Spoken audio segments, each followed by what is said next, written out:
আপনার কাছে টাকা আছে, আপনার বন্ধু আছে। আপনার কাছে টাকা আছে তো আপনার বিভিন্ন আত্মীয় স্বজন আপনার পাশে আছে। টাকা নেই তো বন্ধু বান্ধব আত্মীয় স্বজন কোনোটাই নেই। একটা বন্ধুকে, একটা মানুষকে আপনি তখন চিনতে পারবেন যখন আপনার পকেট ফাঁকা থাকবে।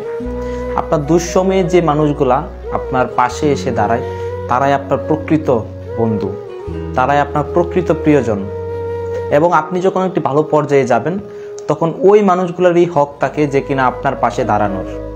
আর যেই মানুষগুলো আপনার দুঃসময়ে পাশে থাকে না, শুধু আপনার সুসময়ে পাশে থাকে, যখন আপনি ভালো পর্যায়ে যাবেন তখন ওই মানুষগুলোকে কাছে রাখবেন, কিন্তু খুব কাছে নয়।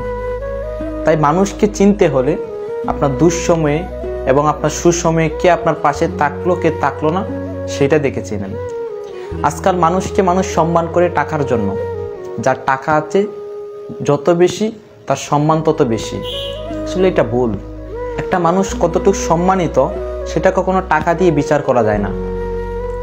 একটা মানুষ কতটুকু ভালো সেটা বিচার করা হয় তার চিন্তা শক্তির দ্বারায়। একটা মানুষ কতটুকু ভদ্র নম্র সেটা নির্ভর করে তার ব্যক্তিত্বের উপর। তাই একটা মানুষকে আমরা কখনো টাকা দিয়ে বিচার করব না। আজকে বাস্তবতা দেখে মানুষ হাসে আর অভিনয় দেখে কান্না করে। তবে আজকে সমাজের কি অবস্থা! একটা মানুষ, আপনি যখন ঢাকা শহরে যাবেন, হাজার হাজার লোক, শত শত হাজার হাজার লোক, ওই কমলাপুর রেল স্টেশনে যান, আপনি গুলিস্তান যান, যে কোনো জায়গায় যান, গিয়ে দেখবেন রাস্তার কিনারায় অথবা ওভারব্রিজের সাইডে অথবা ফুটপাতে শুয়ে আছে। তাদের ঘর নেই, বাড়ি নেই, তারা এখানে থাকছে। কিন্তু এইগুলা দেখে আমরা কি করি? হাসি। এগুলো আমাদের হৃদয়ে একবারও একটা জিনিস বা একটা কথা বা ওরা কেন এরকম পরিস্থিতিতে বা কেন, ওই প্রশ্নগুলো আসে না। কিন্তু আমরা যখন ড্রামা অথবা মুভির মধ্যে কোনো সিন দেখি, যখন কোনো ইমোশনাল সিন দেখি, তখন ওইটা দেখে অনেকে কান্না করে।